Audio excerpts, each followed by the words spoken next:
Just to get started, so we can all wake up, I just ask that everybody just kind of read that out loud, because that is what we're going to be discussing today, and that's how do you start your new beginning, and how do you pause and reflect on your past and utilize the challenges that you've had in the past to build the strength to move forward.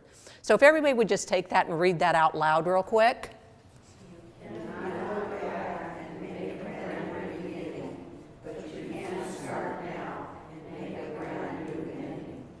So is everybody ready to start a brand new ending? All right. My name is Sherry Tillman. I am the co-founder and executive director of Total Wellness Resource Center. And you will note in front of you a map, a little game board there. And actually, that will take you on the journey that we're going to go through today. You notice there's going to be 10 stops. And if you want to follow it, there are little pieces or little rocks there that you can kind of move along as we go through the journey, but we did have some game pieces and cards, but I realized I didn't bring them, so it's just really a really nice table decorations for you guys today. But no, I encourage you to follow along. First, I'm going to introduce our first speaker, and that is James Tillman. He is the co-founder and also the CEO of Total Wellness Resource Center. So James, I'm going to turn it over to you. Yeah. Thank you, but my biggest claim to fame is that I'm married to that beautiful woman right there. Okay, and so we're going to get started here. I love that phrase. You cannot go back and make a brand new beginning, but you can start now and make a brand new ending. And just like Sherry said, that some of our past can be instrumental in helping us move forward. But some of the ways in which we look at our past can also be instrumental in keeping us from moving forward. And we'll talk some about that. The purpose and the flow of this workshop is that we're here to have fun. We're here to be explorers. This thing that's standing in front of you is a piece of folk art, okay? Not perfect, just like none of us are perfect. But it will help guide us and give us a kind of a fun little trip through life and through the 10 stages or the 10 stops. This verse right here has been very powerful for me. And by the way, we're coming at this from a Judeo-Christian framework. Some of you may not come from that background, in which case I would say, eat the meat and spit out the bones. There'll be something here for everyone. But that's our orientation, and so that's where we come from. Do you not know that in a race, all runners run, but only one gets the prize? Run in such a way as to get the prize. It's not so much a corporate race that we're on. In other words, I'm not racing against you or racing against some other person.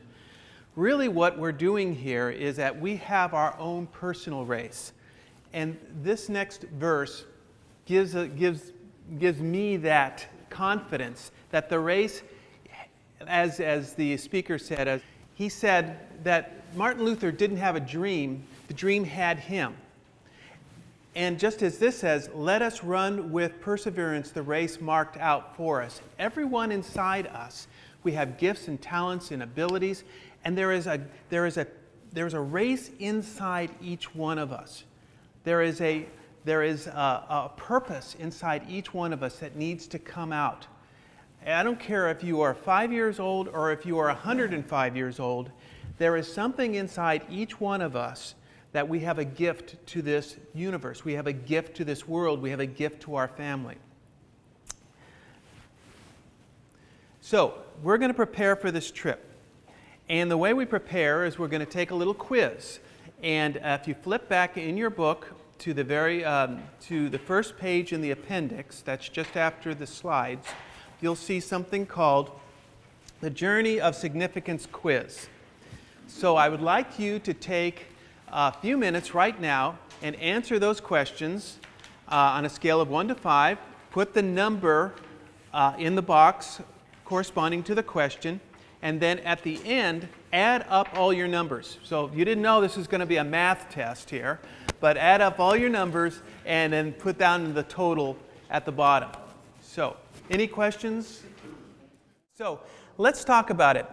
This test is actually, there's an organization called the Centurion, National Centurion Research Organization that went out and spoke and met with and interviews individuals who achieved the 100-year status and above. And they wanted to find out what was it that was in common with these individuals who have lived that long. So they interviewed them, and they came up with 10 characteristics of an individual who lives to 100 and beyond. And so we're going to, along our journey, we're going to stop at all those 10 characteristics, those things that the centurions had in common. And it's surprising that a lot of those things are things that we wouldn't consider to be longevity producers, but they really truly are. So let's do now you don't have to show your score to anyone else, okay? It's all just yours. But let's look at what a score might be. So if you were 10 to 20 on that score, then you are a seasoned traveler, and so your job is to show other people the way, okay? Can't just rest on your laurels. From 10 to 20. From 20 to 35, you're fairly well prepared for this journey, but you still lack some essentials. So there's some things here that I think you'll be able to apply to your life. If you are 35 to 50, you need to prepare more for this journey called life. You're stuck somewhere or something's not working. And so this seminar, this workshop is going to be absolutely instrumental to helping you to go move forward in your life. So, roadmap to discovering who you are. Let's start at the beginning. Let's start with the actual term that we've been posting up everywhere, we've been advertising, this thing called significance. We really need to start with defining the word significance. And according to the Merriam-Webster dictionary, significance has three components: importance or consequence, meaning or import, or quality of being or significant or having meaning. So, let me ask you a question. And everybody now is supposed to go, when they see that picture, what are you supposed to, oh, okay, little baby. Mm-hmm. Does this baby have significance? Well, we would all say that, right? Wouldn't we all say that baby has significance? But the question is, why? Why is that baby significant? Because it's cute? Well, I've seen a lot of babies that aren't so, well, I'm sorry about that. Somebody once said all babies look like Winston Churchill. It can't earn a living. It can't take out the garbage. It can't write. It can't even speak. And it makes a mess when it eats. Okay? So, this baby is significant. The significance of this baby comes to it unearned, and it's given to it by its family and its society. That baby didn't do anything to be significant other than have you call it significant. You awarded it that privilege of being called significant. So, what is our significance based on? None of us are babies anymore, and although you're all very cute, you're not as cute as that baby, right? So, where does our significance come from? If it's from our work, we can lose a job, right? Or be replaced. If it's from our family, well, we can lose a relationship or be rejected by our family. If our significance is from our health, and we're going to talk about health because that's really important, but we can also lose our health or become disabled. Does that lessen our significance? If our significance is in our intellect, we can, like some people say about me, lose our minds. We can get dementia. We can have a brain injury. If it's our performance, well, we can fail. If it's our money, well, we can lose that. We can go bankrupt. And if it's our popularity, well, enough said. We can be popular or we cannot be popular, right? So, the foundation of the Western civilization for the past 2,000 years approximately has said that our significance is that we have intrinsic worth based upon the fact that we are made in the image of God. Now, this is just the way our culture has been for some 2,000 years. So God created mankind in His own image. In the image of God, He created them, male and female, He created them. Now, how does that, where do I get that the fact that our significance is created out of that or comes from that? Well, let's look at the founding principle in our country. We hold these truths to be self-evident, that all men are created equal, and they are endowed with their Creator with certain inalienable rights, and among these are life, liberty, and the pursuit of happiness. Declaration of Independence. From the very beginning, we have derived our significance from the fact that we are created. It's been given to us. It's been endowed to us by our Creator. So, this is where we're going to go with that. And it's really important for us to start off this. Our significance creates our identity. And our identity then fuels our purpose.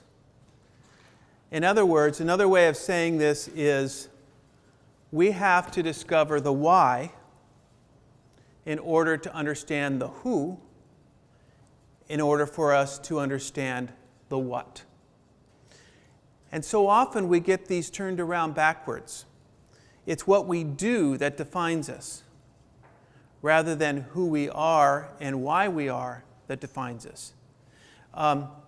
A very significant book that's been written, and I put it in your appendix as one of the resources, is Purpose-Driven Life. And the reason why the purpose-driven life has been so incredibly powerful in people's lives is because when they find out what their purpose is, then it informs them on how they are to live. Rather than just to live like the old Dunkin' Donuts commercial, getting up and making the donuts every day. Got to get up and make the donuts, got to make the donuts. I don't know, do you remember that commercial?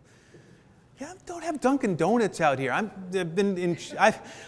have been exiled to Chicago for the last 33 years, okay? Dunkin' Donuts are on every street corner, and here, there's not a Dunkin' Donuts to be found, and I don't think that's a bad thing. But anyway, the guy gets up at 3 o'clock in the morning making donuts, and that's his every morning, over and over again.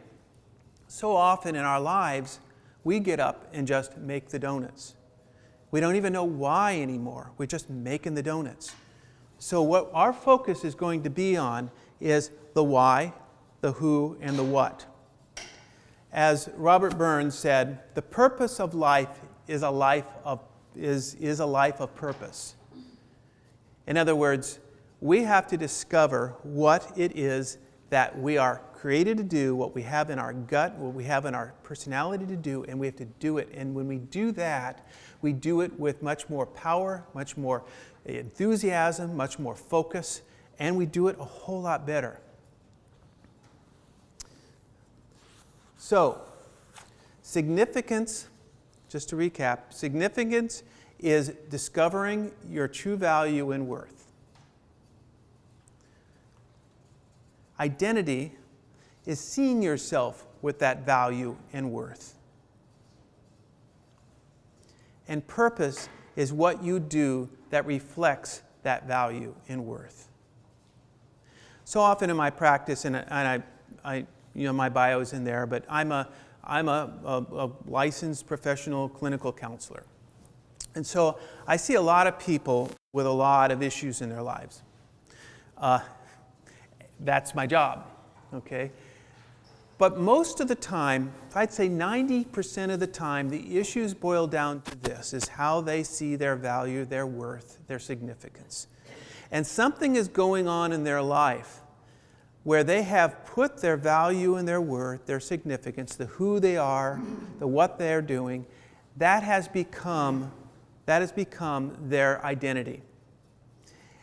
And when you're able to parse out, to pry out who they truly are, and it's not who somebody else says they are, it's not the success or the failure that they were involved in, then they find out who they truly are, they're able to live in that significance. And they're actually able to live through a lot more trials in their lives and issues in their lives.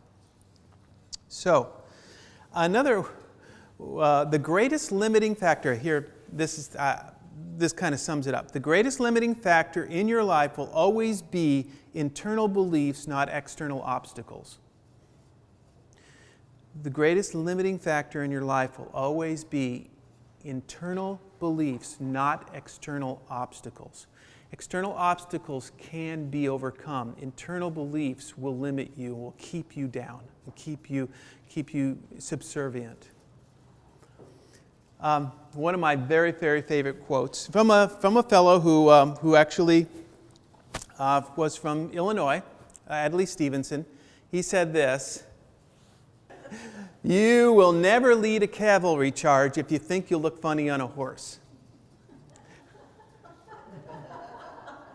Think about it. Some of us are out there wanting desperately to lead cavalry charges, but we think we look funny on a horse, so we're not going to do it. We're not going to even get up on that horse. And this workshop is about getting up on the horse that you are destined to lead a cavalry charge with. So, purpose. And why do we talk about this? There's some very significant issues in this, and this is the very first thing, remember, that project did, is that purpose was at the core of those individuals who were living the longest lives. They were living with purpose. So, let me give you some of the reasons why purpose is so important. Because those with purpose live longer and are happier. Everyone want to live longer and be happier? Not just live longer, but live longer and be happier? Yeah. Because those with purpose make lasting impact on their families and societies. They're the difference between a dull knife and a sharp knife. Try cutting a tomato with a dull knife. You squish it. Try cutting a tomato with a sharp knife. It cuts right through. And when you have purpose, you cut right through to the very core of the thing that you need to do, and you make a lasting impact in your society. Because it's fundamentally true that we are created with a purpose. So, and this is another one of my, I'm sharing with you my top favorite Bible verses, okay, that have impacted my life over the past lot of years, okay? We are God's workmanship, created in Christ Jesus to do good works, which God prepared in advance for us to do. Now, the word workmanship in Greek is the same word that we get the word masterpiece from. So, we are God's masterpiece, created to do good works. Or, to put it in another phrase from Ethel Waters, said, "I am somebody because God don't make no junk." I love that phrase.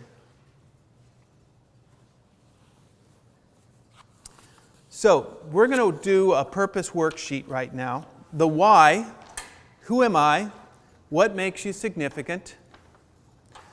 The who, what is my identity? Make a list of those qualities that reflect your identity, who you are. And the what am I doing? What do I do to reflect my identity? I'll give you an example of that. The Rembrandt painting, okay? A masterpiece by the hand of a famous painter. That's the why. What is he? Who am I? What is my identity? Well, if I'm a Rembrandt painting, my identity is the artistry of the Rembrandt in color, use of light, and perspective. In other words, I reflect the genius of Rembrandt. Okay? That's what I am. That's my identity. Now, what's my purpose? Well, my purpose is to hang on a museum wall so everybody can go by and say, "Wow, wasn't that Rembrandt? awesome? Look at that. That's beautiful. That inspires me. That because of the quality that was built into that. So, take a few moments right now and sit down and talk and look at this and just use it any way you want to, but start to reflect upon who you are, what's your identity, and what you're doing about it. Okay? So, we'll just take a few minutes and do that. Our fuel station called Hope. Why do we need to look at hope? Because hope is the fuel that will keep you going. It has been said that man can live 6 minutes without air. He can live 6 days without water, approximately 60 days without food, but not 1 second without hope.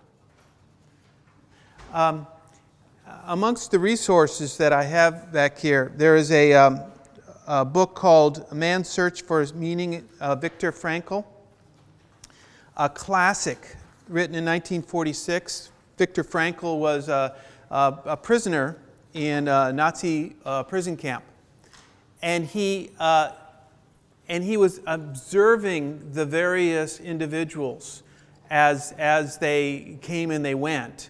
And he recognized one thing, that those individuals who lost hope died. And those individuals who hung on to hope, even if it was just the hope that they would have a little bit more meal, a little more to eat next tomorrow, they lived. They had a much, much greater percentage chance of living. And that's just the way we are, folks. We need hope. We need to continually focus on what it is that our journey, we need to be able to see the next thing in our path, and we need to be moving towards it. And a part of this is the difference, and they did with this study, is they called these individuals who had hope, they called them optimists. And what is it called the person who has no hope? Called a pessimist, right? So optimistic personality was a trait towards those people who lived longer and happier lives. Here's a baby picture, right? Winston Churchill. Learned optimism versus learned pessimism is the difference between having fuel for the journey and running out of gas. A pessimist, as Winston Churchill said, a pessimist is one who sees difficulty in every opportunity. An optimist sees opportunity in every difficulty. So, there are health advantages to being a primarily optimistic or a hope-filled individual.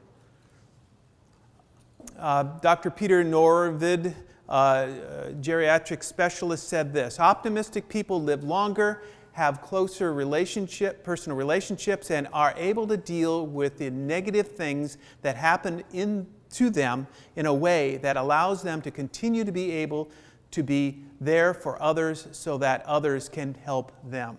In other words, an optimistic person invites individuals to help them as they are also helping others, which is one of the stops along the way, is the fact that people who live longer, happier lives are people who are involved in helping others and also being helped.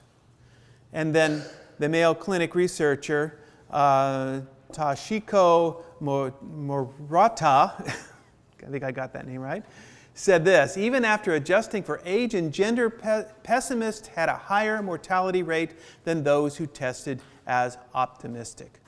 So, how do you become an optimistic, hope-filled person? That is like the $64,000 question, right? We think, I was raised pessimistic, so I'm just going to be, that can't change. Well, you can. You can reform or rewire your brain to be optimistic. First off, being optimistic is not psyching yourself up. It's telling yourself the truth. It's not telling yourself a lie. I was with a client, and he said that every time he walked, every job he's ever had, he always goes to the job thinking he's going to get fired. Okay, man, that would be tough, going to work every day thinking that that's the day you're going to be fired. Every phone call you get, every person who walks in the office. So I said, so what do you do? And he says, well, I start to channel Muhammad Ali. I said, what? He said, yeah, I start saying, I look at the mirror and I say, you're the best. You're so beautiful. You can do anything. You're fantastic. And, I said, really? I said, is there a little voice in the back of your head that says, you're full of crap?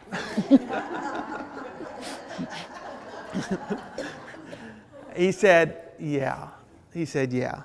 I said, because what you're doing is you're just telling yourself a lot of things that aren't true. What you have to do is, optimistic people tell themselves the truth. And the truth is good enough. I'm being certified as a Gottman marriage therapist.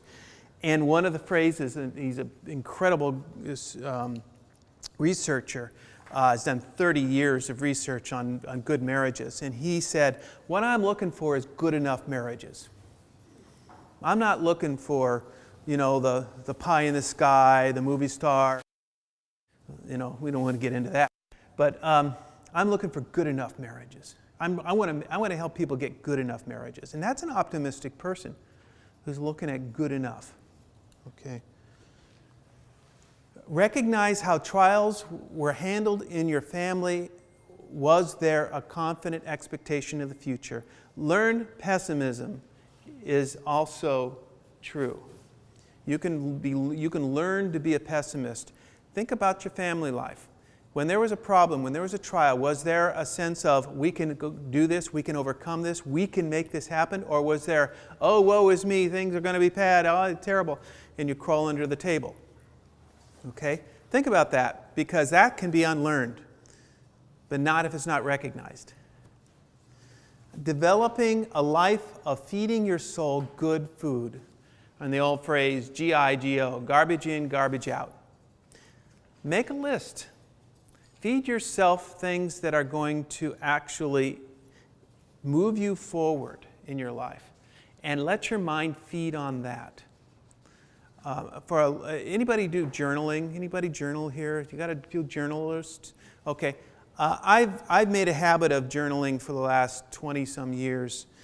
In the first few years I was journaling, I would journal all the terrible things that were going on in my life, or all the fears and all my doubts and all the, I just journal. And I wasn't getting any better. In fact, I was getting worse. I was feeling worse. I'd get up in the morning, I felt crappy. I felt terrible. It was just horrible. And I realized there's something. I was just spewing a lot of bad stuff and just bringing it right back, just reinforcing all of that. So I began to journal for myself. I began to journal praises and worship and thankfulness and gratitude lists and things like that. I began to do that, even though it didn't feel right. It felt like I should be like journaling all the poison in my life. But eventually what happened is that my mornings began to pick up. The cloud of sort of depression began to evaporate, and I began to get excited about life because I focused on the things that were really great. So how do I become a more optimistic, hope-filled person?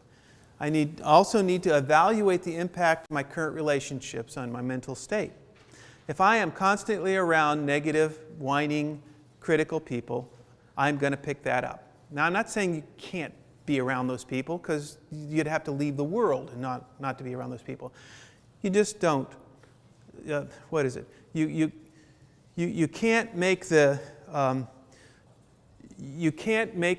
birds fly around, stop flying around your head, but you can keep them from building nests in your hair. Okay, and that's pretty much what you're talking about here. Monitor your self-talk. And let me ask you a question. I ask my clients this a lot, and I get some really funny responses. If you talked to your best friend the way you talk to yourself, would they be your best friend? Would they be your best friend? Are you your greatest critic? Are you your greatest detractor? Is your internal voice constantly criticizing you and saying that you're not good enough? If that's true, you got to change that voice. You got to change that self-talk. You got to begin to monitor that and filter that. And finally, an overflowing source of hope is maintaining a deep spiritual connection. And I don't know where your spirituality is, but for me, an overflowing source of hope is my relationship with God. So, and this verse is another one of my gems. May the God of hope fill you with all joy and peace as you trust Him, so that you may overflow with hope by the power of the Holy Spirit. The word hope is used an awful lot there, and I love it. So, but what do you do if you can't get positive? And we're going to take a little side trip here. And the side trip is to the Valley of Depression. And this is serious because depression is a real and very serious affliction. And even if you have not personally experienced it, 10% of the population does. So you know of somebody, or you may have experienced depression in your life. Depression is an illness that in many ways feels like the opposite of resilience. It's insidious because it comes with a sense of shame, where we say that I should not feel this way, and it spirals down because we begin to feel bad about feeling bad, and about all those things that it causes other people pain around us. We begin to ask the question, what's wrong with me? Why can't I get better? So, let me give you some of the symptoms of depression. Loss of energy, loss of interest and pleasure in ordinary activities, difficulty concentrating, coping, or making decisions, persistent physical symptoms that do not respond to treatment, such as chronic pain or digestive disorders, feeling sad, lonely, or unhappy, and thoughts of death or suicide. Now, we all have felt things like that in our past. This is not about occasionally feeling sad or occasionally having loss of energy. This is about a persistent, long-term case where these begin to define you. Okay? So, the good news is this. Depression is highly treatable. Don't suffer needlessly or allow someone you know to suffer. If you or someone you know are showing any of these symptoms, you can take a confidential depression screening test online from the National Mental Health Association, and it's in your notes, www.nmha.org. You can go online, you can take the test, you can find out if that's an issue for you. Okay? Now, any questions? One Thing I forgot to ask is, I forgot to tell you is, I'd like this to be a bit interactive. I like the fact that you're connecting and you're laughing and you have to, let me just tell you something about myself, okay? It's important. My wife thinks I'm hilarious. And I want to tell you why she thinks I'm hilarious.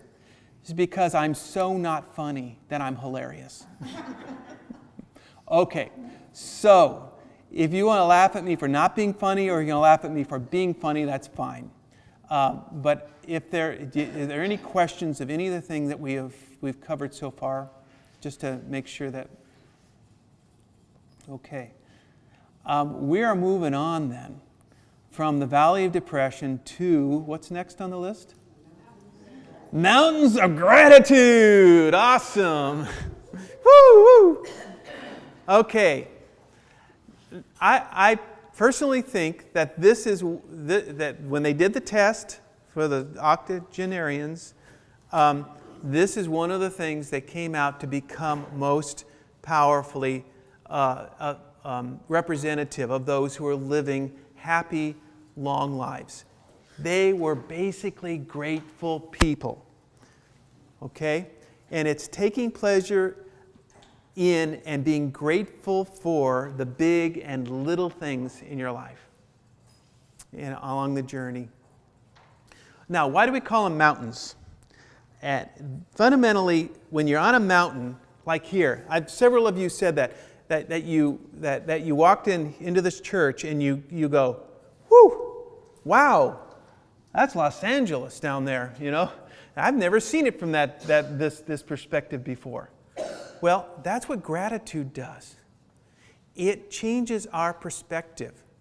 It causes us to see life differently. Because gratitude elevates us above the commonplace and causes us to see our world and situation differently. When we stand on the mountains of gratitude, we see just how insignificant our problems really are in comparison to all the blessings in our lives. And I have seen people who have been, well, I'll give you an example. Recently, one of my very best friends passed away.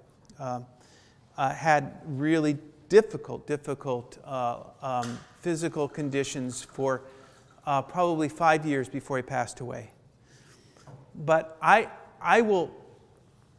he was grateful for every moment that he had, and he was an absolute pleasure to be around. And I remember when his doctor came and said, there is no way that we can operate on your heart because it is just too weak. The doctor was weeping. Now, we have a great relationship with our doctors, and they would weep too, but I don't see too many doctors, especially surgeons, weeping.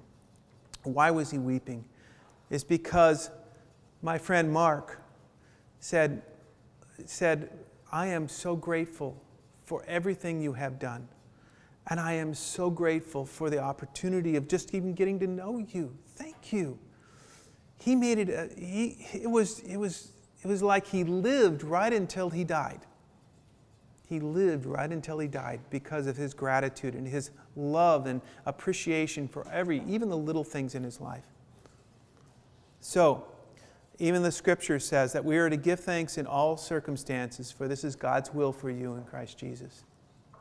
So, 7 scientifically proven benefits of developing a quality of gratitude. Okay, for those of you who are left-brainers, here you go. Okay, 1, gratitude opens doors to relationships. Easy to understand. How would you like? Is it fun to be around grateful people? Yeah. You want to be around them more. You want to do more for them. Gratitude improves physical health. It does. It creates. It releases neurotransmitters in your brain that causes you to feel better and be more healthy. Gratitude improves psychological health. Gratitude enhances empathy and reduces aggression. Well, that makes sense. Never seen a real angry person who wants to beat you up grateful, right? They're usually not. Grateful people sleep better. You want to enhance your sleep and you're having a problem sleeping? Well, maybe we just ought to go back to that old saying, that old song. When I'm weary and I can't sleep, I count my blessings instead of sheep. And I fall asleep counting my blessings, right? Isn't that a beautiful song? Oh, yeah. Bing Crosby. Oh, wow. Okay, gratitude improves self-esteem. When we are grateful to others, it improves the way in which we even see ourselves. It improves the way we view ourselves. Gratitude is just so incredibly important. So, gratitude increases mental strength. So, 7 scientifically proven benefits of developing gratitude. So, cultivate the ability to observe and experience small joys. This is one of the ways. it's not something that sometimes comes to us, doesn't come to us automatically. It's something we have to cultivate. We have to learn to. If you have to, write down on a 3x5 card and make yourself a goal. I am going to be grateful for 10 things today. I'm going to express my gratitude for 10 times today. If you need to prime the pump, that's how you do it. You just cultivate it. You plant the seed, you water it, you give it sunshine, you allow it to grow, and you become a grateful person. Learn the discipline of gratitude. Prime the pump. Speak gratitude, even if you don't feel it. 2 questions that you can ask if gratitude is difficult for you. Ask yourself, what do you have that was not in some manner given to you? Really, honestly, what do you have that in some manner was not given to you? Even if you've gone out and earned a really good living for yourself, who provided you the education for that? Who gave you the first opportunity to do what you're doing? One CEO said, my assets, the assets of this company, walk through the front door of my workplace every single day. And it's my job to make sure that they walk through the second day. And he's talking about his employees. That's an enlightened CEO. He understands the fact that he has the privilege of doing what he's doing because of the people that are working, that he's serving and working. What have we earned that someone did not sacrifice to make possible? And if we only need to look at the Veterans Day or look at something like the first 30 minutes of Saving Private Ryan and realize the tremendous sacrifice that people have gone before us in order for us to be able to do what we do. So you make a gratitude list and you share it. In the back, we have blank pieces of paper, a blank sheet. Feel free to make a gratitude list and share it. And continually share it.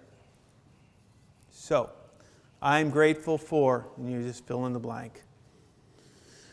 Now, we are moving along in our quest here, and the next road stop on the road is, as you can see, from the Mountains of Gratitude, we are now at Dead End Gulch. So, what is Dead End Gulch? Dead End Gulch is navigating the dreadful dead ends in our life and overcoming life's failures. What are some of the dead ends in our life? Well, death of a loved one, kind of a dead end. Fired from a job. Application being rejected. Divorce. A chronic illness oftentimes feels like a dead end. A business failure. Any situation, and this is kind of a catch-all, any situation where you find a dream that's shattered would be considered to be a dead end. Now, dead ends, what can we learn through dead ends of life? Well, dead ends can actually be living ends through transformation. Y'all can see what I got there is this inchy-binchy little, crawly caterpillar, right? What happens to a caterpillar? But what is a butterfly? What does a caterpillar have to do in order to become a butterfly? Yeah, but it has to cease being a caterpillar, doesn't it? In order for it to turn into something as beautiful as a butterfly. And oftentimes that is exactly what happens in our lives when we are involved and when we hit a dead end in our life. We have to cease being what that was, and we have to become something else. one of the most profound lessons are learned, our most profound lessons are learned in the dead ends of our lives. And I'll give you an example, biblical examples here. Abraham and Sarah were childless and they learned faith. Jacob was caught between an enemy behind him and a certain death before him. He wrestled with God and won, and he learned humility. Joseph was sold into slavery and he learned perseverance. Moses fled from wealth and privilege to shepherding sheep in a desert, and he discovered God. Peter was a deserter and he learned forgiveness. Paul was a murderer and a persecutor, and he learned grace. The most profound lessons in our lives, frankly, are not learned in our successes, but they're learned in our failures. The ultimate failure, though, was when, coming from my Christian background here, was when God became man and was rejected by the very people who he created. And J.R.R. Tolkien, Lord of the Rings author, called this something very special. In fact, he linked all fantasy, all fairy tales, as he called it, to that one story, that one event. He said Christ's resurrection puts all our failure in perspective. In every good story, there's a time when all seems lost. But in truly noble stories, there comes a great turnaround, what J.R.R. Tolkien called a eucatastrophe. A eucatastrophe, something that when everything looked bad, everything looked bleak, it suddenly turned around and became something much more beautiful, much more powerful than he had ever thought. So, we have a dead-end worksheet here.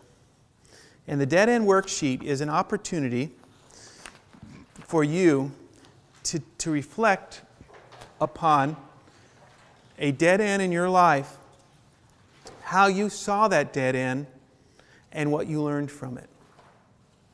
Okay? A dead end like I lost a job. What you thought about that is you thought, I'll never get another job. I'll never be able to find another opportunity like this. I'm a failure. I'm no good, or whatever. That's what you're thinking about yourself. And then perspective, looking back, what did you learn through that situation? What quality did you develop? What did you learn about yourself? What opportunity opened up because that door closed? You know, to quote Mother Superior from Sound of Music, when God closes a door, He always opens a window. Okay? So what window was open to you as a result of that dead end? So take a few minutes right now and just write down some thoughts about your personal dead ends. We're heading off to the visitor center. And so we're looking at this and we're saying, okay, they did this study where people 100 years or more lived significant lives. So what on earth does the visitor center have to do with that? Okay? Yeah, I get it. So follow this along with me here. Visitor center, you're going along the road, right? And does anybody here have a problem asking for directions? There are two other guys in this room right now, and I'm pretty certain that most guys have a problem asking for directions. Is that right? No. We don't like to ask for directions, do we? Because for whatever reason. I won't go into the story. I have many of them of me not asking for directions and getting problems. Well, it turns out that people who live long and happy lives are people who accept other people's help. They ask for directions. If they get lost, they ask for help. If they are hurting, they ask for comfort. They learn to be able to ask. Willingness to ask for help and assistance along life's journey is one of the qualities of individuals who live long and happy lives. Now, why don't we do this? Well, because sometimes we have a difficulty in knowing the difference between dependence, independence, and interdependence. Dependence is the inability to experience one's own competence and ability. It's the inability to experience one's own competence and abilities by relying too much on others. That's dependence. In other words, a dependent person is a person who doesn't see themselves as capable, and so they're constantly turning to other people to do what they should be able to do themselves. Independence, in this framework, is the inability to experience others' contribution to their life through relying too heavily on their own abilities. This is not stopping and asking for directions because I know where I'm going, even though you don't have a clue. So that's independence. Interdependence. This is the ability to balance the two. To be able to recognize our competence and our need, and being able to interact with both of them. So, dependence, the inability to use our inherent abilities. What happens when we're dependent? When we get too dependent, if you see a person who's too dependent, they become lazy, unresourceful, fearful, intimidated by new things. That's what happens when a person becomes dependent. Independence, what happens then? It can become isolated, arrogant, prideful, and ungrateful. I don't need your help. Don't need anybody's help. Shut everyone out. Interdependence. We become open, humble, grateful, empathetic. Oh yeah, I had a problem like that too. I think I can help you. That's a person who has interdependence, who's able to help and reach out to others and allow others to reach out and help them. I love it. I get sometimes clients who don't accept help from others because somehow they've got it in their mind that if they do that, then somehow they're putting that other person out. They're making that other person suffer or something. And a lot of times I get a Christian client who does that, and I say to them, so, Jesus said it's more blessed to give than to receive, right? Yeah, more blessed to give than receive. I'm much better at giving than receiving. I said, so who gets the blessing when that happens? Well, I do. So when somebody gives to you, who gets the blessing? Well, I guess they do. So you're keeping that person from getting a blessing? Is that what you're doing? And you could see their eyes kind of rolling back in their head, kind of going, and the steam starts coming through their ears, and they're going, no, I can't. Really, we bless others when we allow others to give to us. We have to change our mindset around that, become more interdependent. So, and then this is a favorite verse. I meditated on it a lot. God opposes the proud but gives grace to the humble. So, here's a self-check. Are there any areas in your life where you become dependent, where you should be taking more responsibility? Are there any areas in your life where you're seeking, where you are allowing other people to do something for you that you should be able to do for yourself? Are there any areas in your life where you've become independent, where you really need to allow others to help you?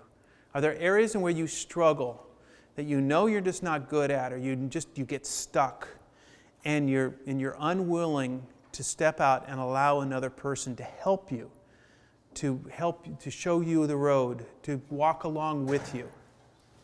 So, what areas are you showing healthy interdependence? So you've got this in your book. Later on, this week, pull it out and ask yourself these questions. And just do a self-check. Just do a kind of what Zig Ziglar says, a check up from the neck up. Just do a check for where you're at in this area.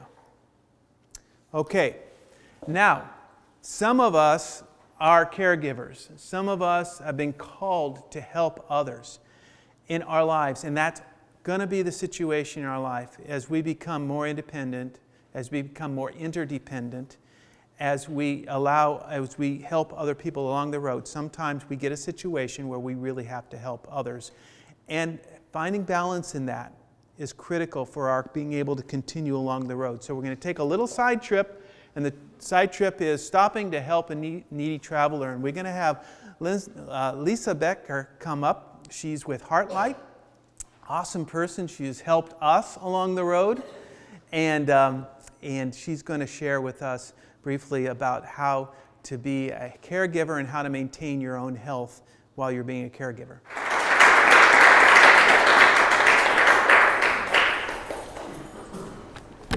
Am I on? Can you hear me? Oh, good. Well, good morning, everyone. And first of all, I want to thank Sherry and James for making me look tall and thin. I'm going to start with sharing my own story, my own journey. And it's a journey that really chose me. I didn't choose it, and I do choose it now. But about 11 years ago, my father became ill in 2005. He was diagnosed with stage 3 lymphoma. And out of yours, mine, and ours, 7 of us in our family, I'm the one that stepped up to the plate to be the advocate in the family and take care of. So my parents had lived in Costa Rica in Northern California, and they came to Redondo and got an apartment, and I became very involved. I had no idea what I was getting into, but I was doing what I thought was my duty, and I wanted to do that. And my father passed away less than a year later, and it was an adventure in itself, but I had no idea at the time what resources were available, how to ask for help. I just really got sucked into the whole experience, and it took a toll. After my father passed away, my mother was showing signs of dementia. She had vascular dementia, and she moved in with us for 6 months. And those two things just started this one thing after another in our lives. My mother did go into assisted living and lived for another 4 years. I was very involved with her life. About the same time, my husband's job changed, and in 2007, he ended up accepting a position up in Santa Barbara, and we moved to Santa Barbara for what we thought was the opportunity of a lifetime. And so we sold our house at the top of the market, bought in Santa Barbara, and I think that's about the time that the wheels started coming off.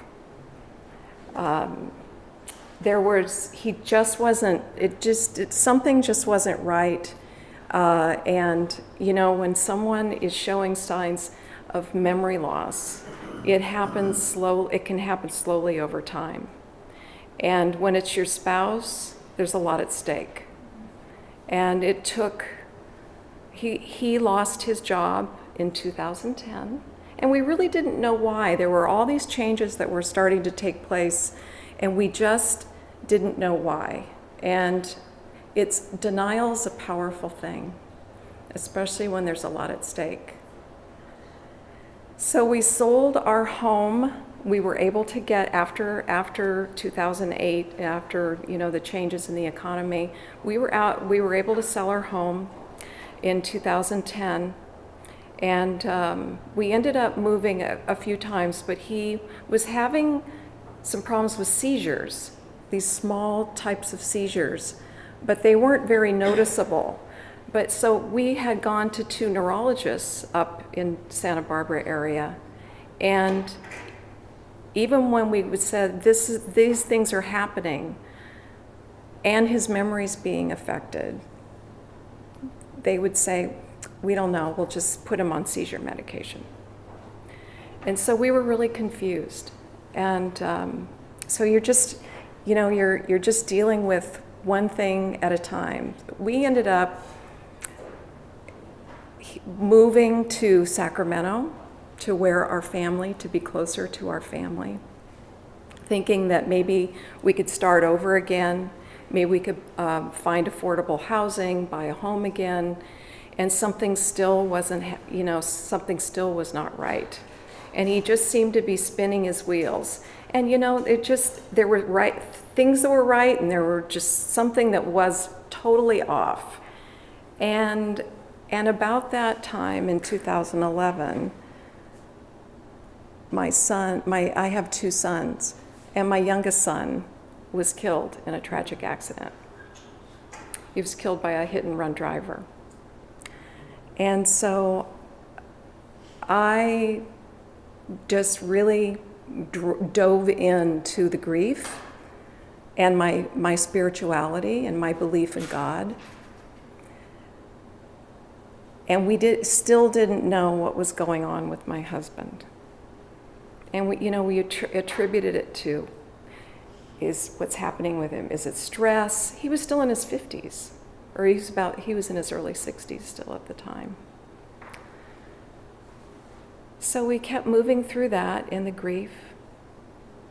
And to this day, my son at 30 years old is still an inspiration to me. And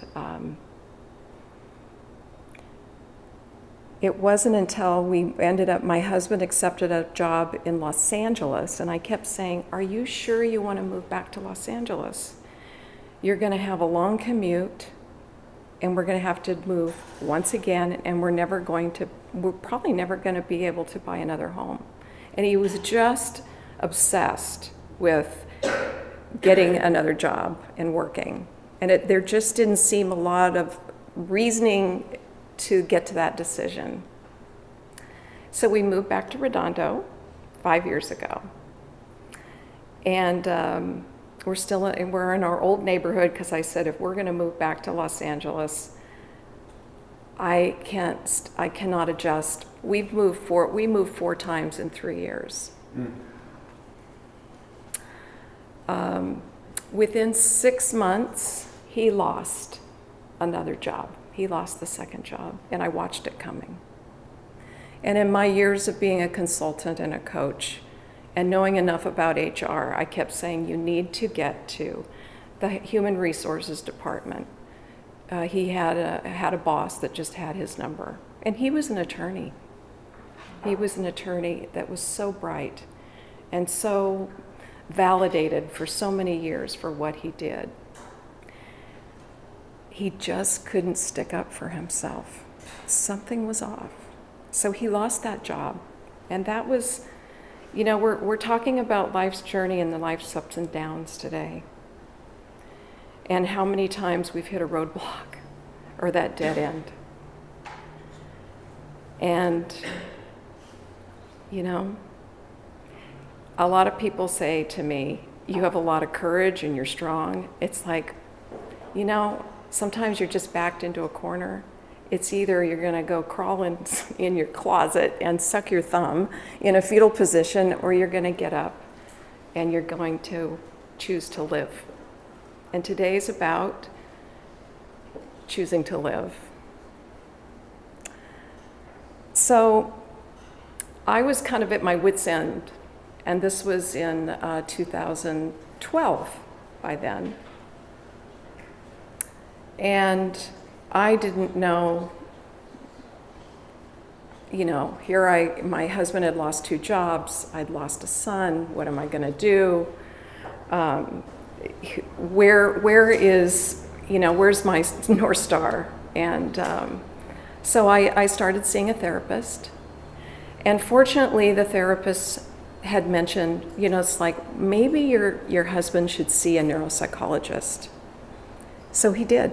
We took him to see a neuropsychologist. It was probably the worst day of my husband's life because it was so challenging. That was the day that we didn't get the results till later, but that was the day that it was really clear that he had mild cognitive impairment. And we were referred to a neurologist. So it was the 3rd neurologist that actually gave us the diagnosis of Alzheimer's. And it was ironically the day, I think it was the day before Thanksgiving. We were actually, in a strange way, because I felt so out of control by then, because we were going through so much money without knowing what was going on. It was almost a relief when he was diagnosed, because by that time it had taken, I can look back and see signs in as long as 2005. This disease takes a long time to accumulate and rear its ugly head. So I had so much pent-up energy. Finally, it started making sense, and we decided to make this our journey. I reached out for help, and I think about that time, I really started learning how to reach out for help. I reached out to the Alzheimer's Association. We became very involved, and life began to ironically give me purpose, give us both purpose. We started a nonprofit called Alz Across America, and to raise awareness for early memory loss. I felt like I wanted to be Paul Revere. You know, I wanted to say, this disease is coming. It's going to affect our country, our world. And I was feeling the effects as a caregiver and what its toll had taken upon, on my health. I'll go into that in a minute, but so we've been on, we were interviewed on the news a few times. We've been able to share our story, and it gave us a sense of purpose, and that's what we're talking about today. And who would have ever known, and who would have ever thought, I would have never thought that all of these negative, challenging times would have given me purpose to my life. And now what I do, well, my wake-up call, let me back up. My wake-up call was in 2013, and I had, ironically, about the same time Gary had been diagnosed, I went to work for Senior Living, a placement agency, the largest in the nation. And I started helping place people in independent living, assisted living, and memory care. And I started talking to families that are going through, 85% of all the families calling in nationwide, they get, gosh, how many hundreds of thousands of calls a month.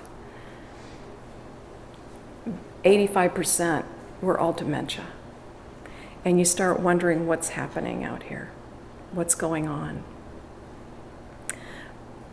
But the ability to give back and to lend someone a helping hand and to let them know that they're not alone has given me purpose.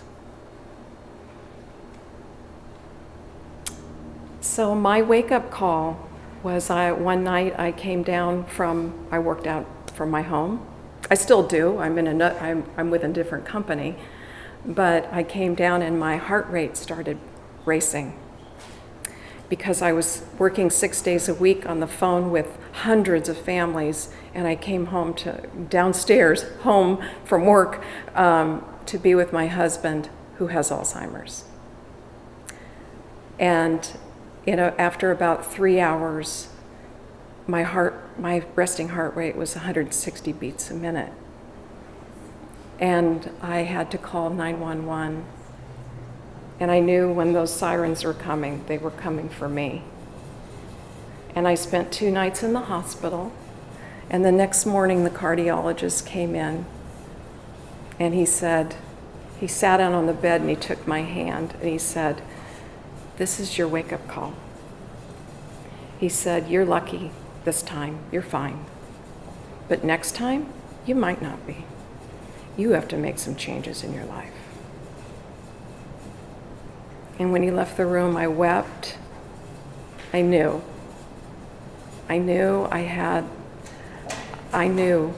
that I had to start asking for help. For some of us, it takes a 2x4. It's a practice, just like yoga or breathing. We don't have to practice breathing, but yes, we have to practice breathing deeply, and we have to practice asking for help, because that's grace. So here I am. A year ago, my husband, this year, I went through the hardest decision of my entire life because we're younger. He's 67 with Alzheimer's, going from mild to moderate stage. I'm 59, and I'm the main breadwinner. I have to work, and he was isolated day in and day out and starting to take his meds, and we were going around in circles, and he's wonderful, but he wasn't getting enough engagement and stimulation, so I made the toughest decision of my life to place him in assisted living. And I now live part-time at an assisted living community on the weekends. And we've had to be a little bit creative because that's what you do. You make it work. It's our process. And I've told him, honey, this is what love looks like.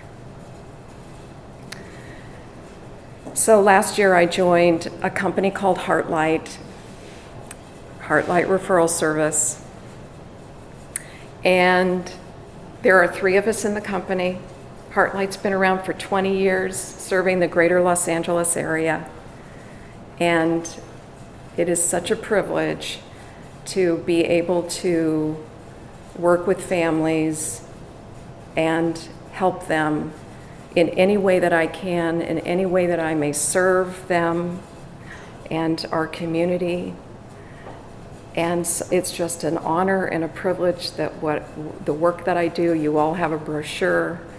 And at any time you ever want to talk or just bounce the thing off or have a cup of coffee, please call me. I believe that I think it's so important to surround ourselves with trusted advisors. I will be on a panel. There's also a flyer on the table for a panel at Silverado Beach Cities on October 19th.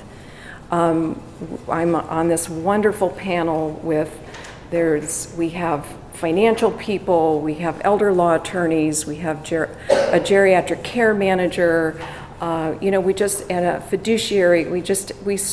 I think it's so important to be prepared. To be prepared so that when things happen, for the grace of God, we bought long-term care insurance after he lost his first job. Do the work. Do everything you can. Get your estate plan in line. Do everything you can to be prepared, and you will not be sorry. Because we don't know when life is going to change. We just don't. It can change at any time. And surround yourself with good friends, good resources, and know who to go to. Because the other thing is, trusted advisors are so important. Good doctors, the good doctors we have here today. Trusted advisors are so important because there are so many people preying on seniors that is scary. I run into it all the time. And it's the things that we want to do to avoid the crisis, to take care of each other. And if I could give you one tool when you're down that I've learned, is that the fastest way out of a hole is to stop and reach out and make a request. It could even be a hair appointment. Do something to break the cycle. The one thing that has gotten me through all these years, and my journey is certainly not over, but I certainly have a better handle on it, and I have my ups and downs, let me tell you, it is a practice. But to reach out and ask for help is huge. Just one gesture. It'll keep your vibration high, and that's how you get back to gratitude. And it's so easy to lose gratitude. So that's what I had to share with you today. And I'm available if you want to talk. Thank you so much.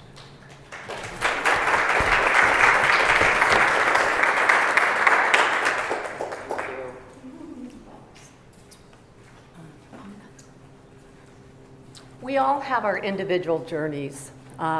We may not have a spouse or a loved one with Alzheimer's or dementia, but we do have our journeys and we do have our challenges. If you notice on the next stop, it's the maintenance. And what we do control is truly how we take care of ourselves. And Lisa, thank you for sharing your story, that it is an easy story to share. And you've been a blessing to us and our family. So I wanted to say thank you before we moved on. Next, we have an amazing guest speaker that I'm just honored to introduce. I met her about a year ago when I first moved to California, and I was asking, due to my own journey and some of my own health issues, I wanted the best doctor possible. And I was given this name, and I still had no clue what to expect other than everybody's been to a doctor's appointment. You're in and you're out. And so I set an appointment up with this Sky Park, and I went in, and she spent 2-3 hours with me, going through everything and giving me a roadmap of myself of how to get back on track, how to be healthy, and how to live longevity and a full life. So this is Dr. Nicole Lawrence. She is with Sky Park, and I will let her speak from here. Okay, I love that video. I didn't pick it, they did, but I think it's really representative of what we're going to talk about today, which is really, can youth be forever, and if so, how? The title of this talk is Age is Just a Number, and or it's more than a number, and we are going to talk about strategies to really optimize your age. So this slide cut off a little bit, so I'm going to have to finish it for my memory, but these are two cavemen, and there's something just not right. Our air is clean, our water is pure, we all get plenty of exercise, and the end says, but we still die at the age of 30. So the point of this is, up until this time in human history, most of our longevity has been due to infection prevention, better nutrition in terms of, more food availability, and we're reaching a time where we've really optimized those parts of living longer and really kind of come to maybe the maximum lifespan per se. And in fact, because of lifestyle diseases, for the first time, my generation will likely be dying sooner than the generation before, just because of these lifestyle diseases that have come to be. So when we look at this idea of successfully aging, it's not just about living longer, it's about living better. So it's defined as the ability to maintain a low risk of disease or disability, high mental and physical function, and active engagement with life, which is just like that sister in the video. So you look at the normal health span. Instead of lifespan, it's important to look at health span. So how long are you healthy, not just how long do you live. So the way that we are currently looking at aging is you have a lifespan that's about the same as what it will be in the future, but what we want to do is really do optimal longevity by increasing that health span, the amount of years, the amount of time that you're healthy, not just living longer. So how do we measure age? There's really 3 ways. One is the straightforward chronological age, just really a number. The next is your functional age, your ability to do your activities of daily living. And this is largely effective your physiologic age, which is what we're going to focus on. Whoops. So this is the age of the cells in the body. How old are you based on, what your cells are doing, not just how many years you've lived. So functional age is really defined as your ability to do what we call your instrumental activities of daily living. These are things that most people can do once they graduate from high school. So you can grocery shop, do your meal preparation, drive, or manage your own public transit, do your laundry, using the telephone, manage finances, do your housework. These are things that you can do at a certain point. And as long as you can continue to do these things, your functional age is, pretty good. At some point, as you age, a lot of these things start to drop off, and you're not able to do these things for yourself anymore.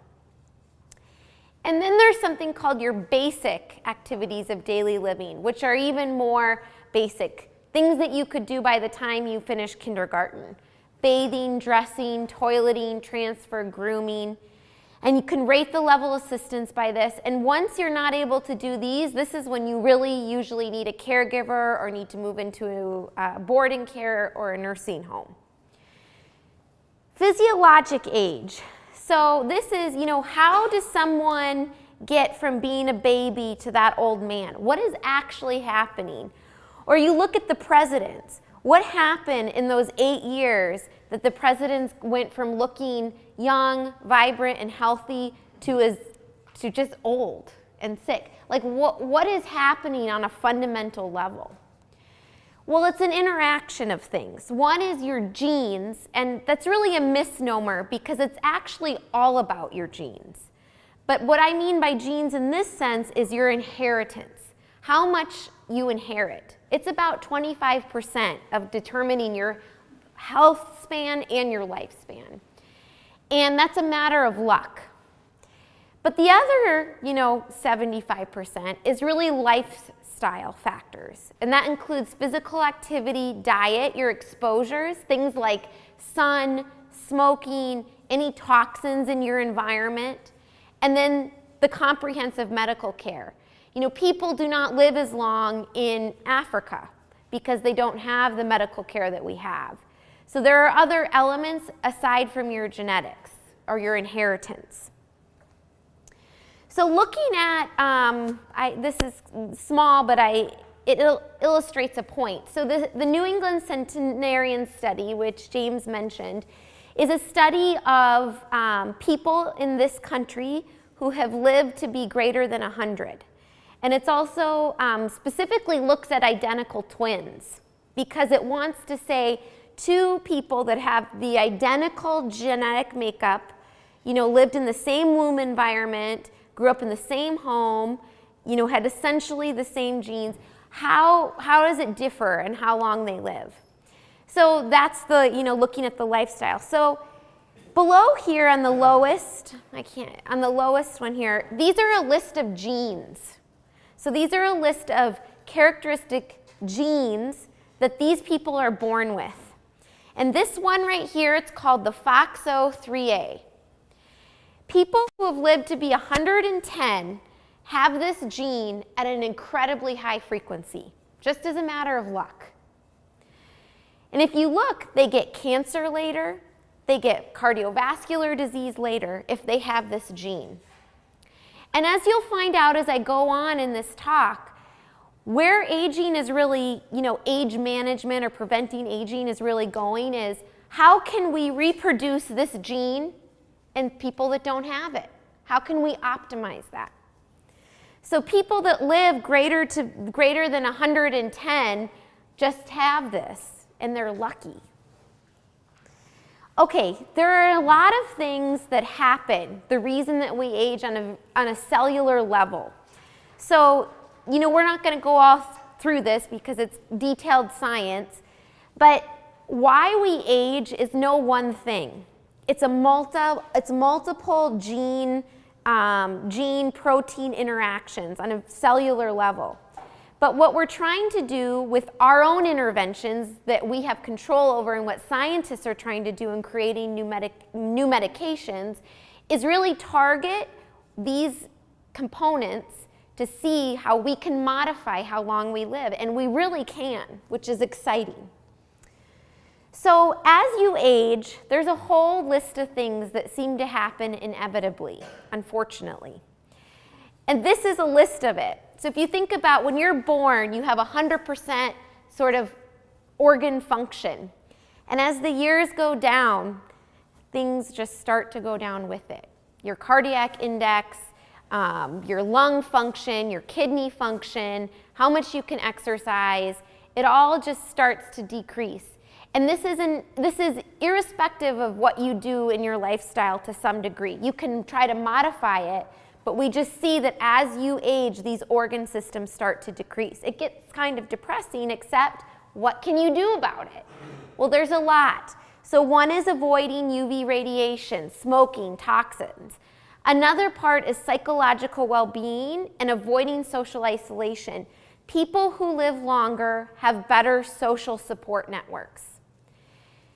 Exercise, nutrition, medication, and follow-up with a good physician, those are the things we're going to really focus on today. So a lot of these deaths, like I said, are preventable. And so you have to think about the reason why people die today in terms of the lifestyle diseases, high blood pressure, high cholesterol, obesity, and all the things that come, diabetes, all preventable deaths. So exercise, this is Ponce de Leon, and you guys know what he's looking for? The fountain of youth. So exercise, I truly believe, is the fountain of youth. So look at, I like it. Here's Pierce Brosnan. So this is a difference between him in his 40s and 60s. And what you see is this loss of muscle mass. We call it sarcopenia. So as you age, your muscle cells become infiltrated with fat, no matter what, even if you're Pierce Brosnan. So exercise is really a way to modify that. If you look at the age 25 versus age 70, your body composition changes. Cell mass represents your muscle mass. So you've got 20% fat at the age of 25, and it increases to 36% at the age of 70. And that's a problem, because that means that your muscles are getting weaker, and instead you're getting more fat. We look at how do you measure yourself in terms of how healthy you are and how much exercise you really need to do. I put on here a bunch of scales that we use. There's the BMI, which you might be familiar with. So that's a ratio between your height and your weight. That's an inaccurate measurement for most people because it's not just about your weight. It's also about what that weight is composed of. So when I'm looking at, my frail 90-year-old patient who weighs 90 pounds, her BMI might be excellent, but she's just literally composed of skin and bones. There's no muscle mass there. Another way to look at it is really your waist to hip ratio. So probably a more accurate picture of health is that ratio, because what we know is that central obesity is really a problem. When you have fat around here, you have fat around your organs. And so if you're in the category of overweight based on your BMI, but your distribution is that of an hourglass, you are less likely to have adverse health effects than if your shape is more like an apple. Even if you weigh less, even if your BMI is less. So it's really a matter of how is the fat distributed. And I put some, measurements here about what you can think about in terms of where you could fit on the scale.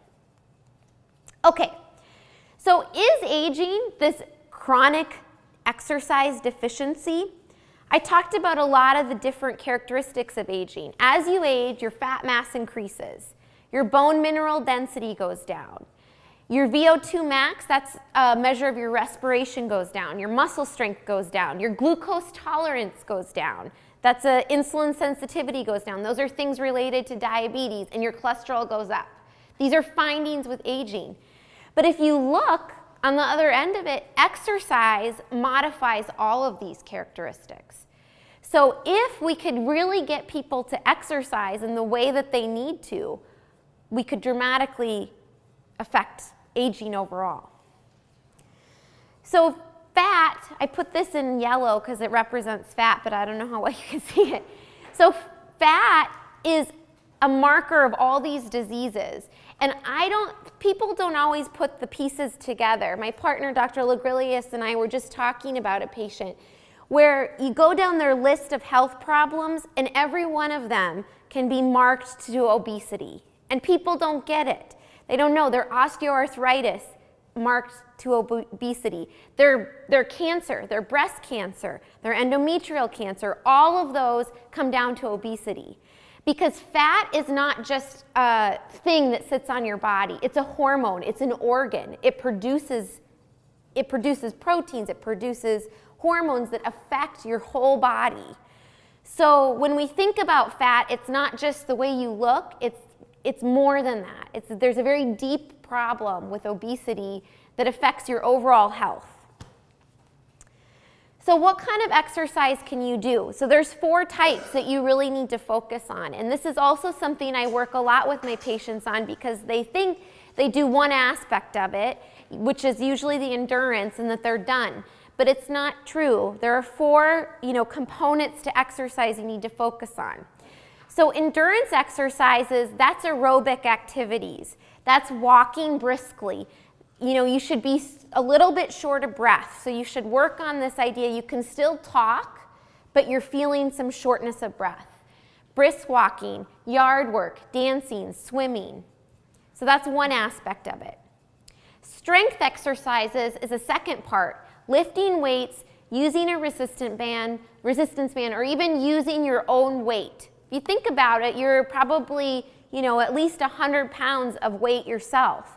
So you don't need fancy equipment. And you focus on, those big muscle groups as we'll go through. Balance exercises. So as you age, one of your biggest killers really is the fall. If you fall and you're 80 years old or plus, it just leads to this spiral of downturn in your health. So preventing falls is key, and part of that is doing your balance exercises and flexibility. So standing on one foot, doing heel to toe activities, and then Tai Chi, which is a type of exercise that focuses on balance, that has really good evidence behind it in terms of helping. And then flexibility, stretching. So how much of it do you do? So the endurance needs to be quite a bit. 30 minutes, 5 days per week.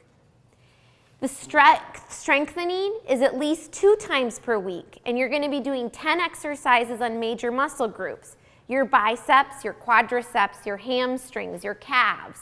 So you're focusing on your abdomen, your big muscle groups.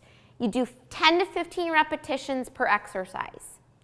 Balance. So you do that 20 minutes 3 times a week. So those exercises I mentioned before. And then flexibility, 2 times a week for more than 10 minutes. 10 to 30 seconds per stretch. And then 3 to 4 repetitions of your major muscle groups. So that's how much you should be doing. Okay, so the next aspect of really preventing aging or managing your age is through nutrition.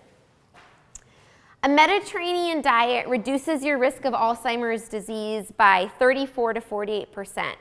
And this contains a lot of fruits, vegetables, whole grains, olive oil, beans, fish, and poultry. And by olive oil, I mean a lot of olive oil. The studies on the Mediterranean diet that have really shown benefit is patients are eating or drinking or whatevering olive oil like a liter a week. So I know it's a lot. So you really replace all animal fats with the olive oil. So you get rid of butter, your main source of fat is going to be olive oil and other things. So it's really important because as you age, your disease severity is worsened by nutrition. If you have poor nutrition, you're going to have difficulty with your muscle function. I often have to tell my frailer older patients, because being underweight as you age is no benefit either. So I often have to tell them, I know you're not hungry, you don't want to eat, but what happens is your body will eat its own muscle. You need calories for your brain, you need calories for your organs to function, and your body will develop a way to get those calories. So, physical limitations really come from poor nutrition as well. Your functional status, so that age we talked about, your functional age, it decreases. And then it changes your effect with medications, because medications are really dependent, absorption is dependent on your fat to muscle ratio and how well you're eating. So eat like a Greek, and that's Poseidon. He's the Greek god that you want to emulate. So the Mediterranean diet, like we said, is heart attack, stroke, dementia. It's best if it started in midlife and earlier, but you can still get some benefit even if you start later.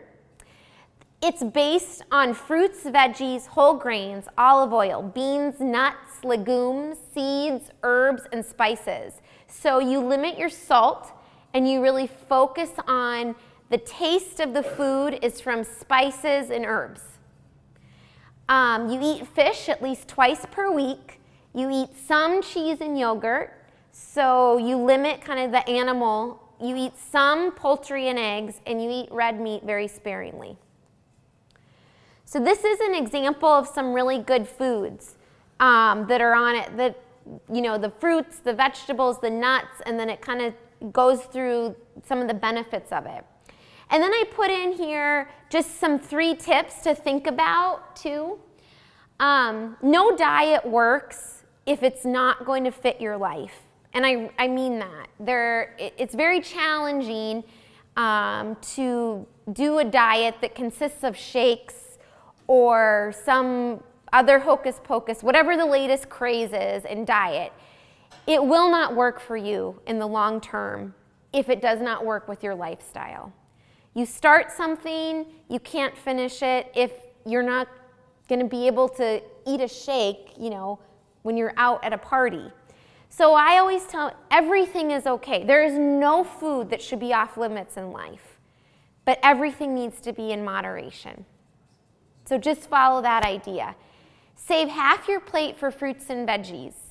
Just think of that. Every time you're eating, half of my plate should just be fruits and vegetables. It's a simple intervention. And then snack wisely. When don't go into a situation hungry.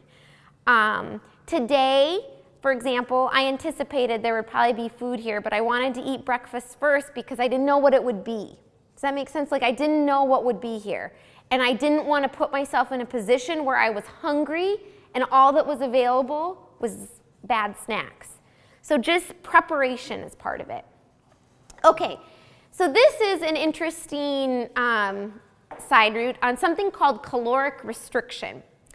So scientists, like I told you, have been looking for ways that we can live like those 110-year-olds even though we were not given the genetic lottery. So how can we be like them even though we don't have that gene? And one of the ways is caloric restriction. And it's pretty extreme, but it works in other mammals. And there's a study called Calorie that's going on right now between 25 and 45-year-old humans. There's 250 of them across the nation who are doing this caloric restriction. Also, the chair of the Division of Geriatrics at UCLA practices caloric restriction as well. So caloric restriction is this idea that you eat about 30% less than the calories that you need based on what we currently say. So I would say that I probably need about 12 to 1,300 calories a day for me to maintain my weight. If I were to do caloric restriction, I would go down to probably 800, 900. So it's this kind of extreme caloric restriction.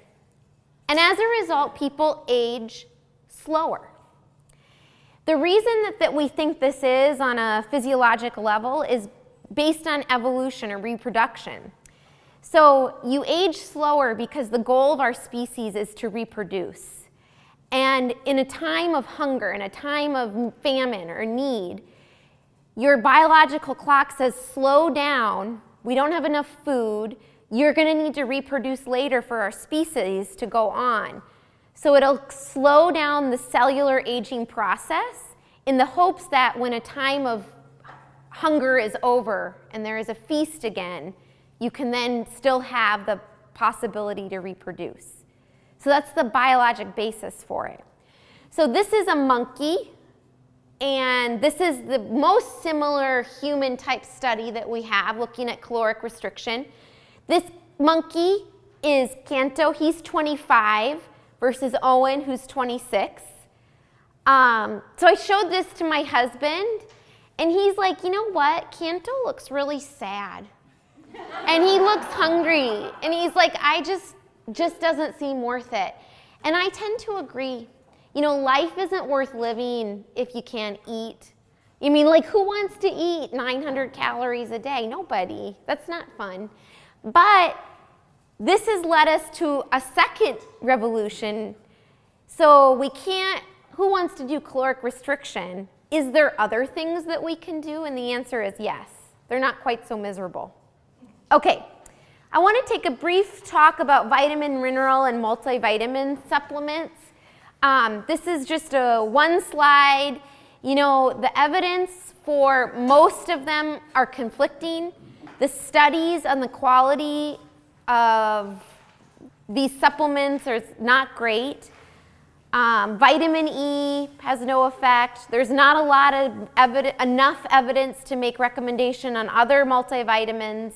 And my recommendation to my patients is always eat your vitamins and minerals. That's what your focus should be. You cannot eat a horrible diet and then take a pill and expect it to be okay. I wish it worked that way, but it doesn't. So honestly, if you eat a good balanced diet, your need for supplements is very minimal. Okay, what about alcohol? This is another good question. So the benefit versus risk for it. So we know that there is a cardioprotective benefit to alcohol, and probably more. But we also know that there is a whole list of alcohol-related diseases in correlation, and they're listed there.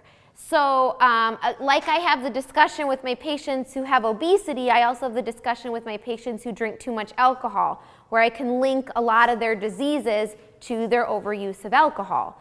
So the benefit-risk ratio is for some patients is clearer than others. So moderate alcohol intake is defined as less than 2 drinks a day for men and less than 1 drink a day for women, less than or equal to.